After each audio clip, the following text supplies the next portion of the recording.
就来看政府振兴经济，3000块的三倍券，那邮局会当领。7月初一开始，嘛会当到超商注文纸本的3倍券。这个付钱的方式，会当用现金、用电子支付、用电子票证，或者是信用卡等等。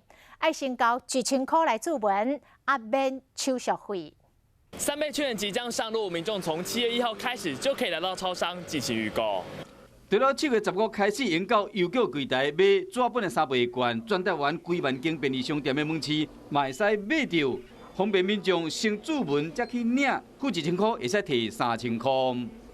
可以直接用 iPhone 操作，就是很方便啊，就可以直接按领取。我觉得超商据点多，而且可能可以顺便买东西，我觉得会比较方便。我其实现在搞不太清楚振兴券要怎么用。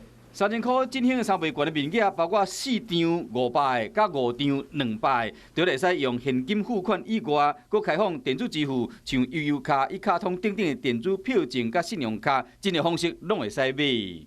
它可以用无现金的支付方式，可以确定的就是民众他在预购的时候，他不用支付任何的手续费。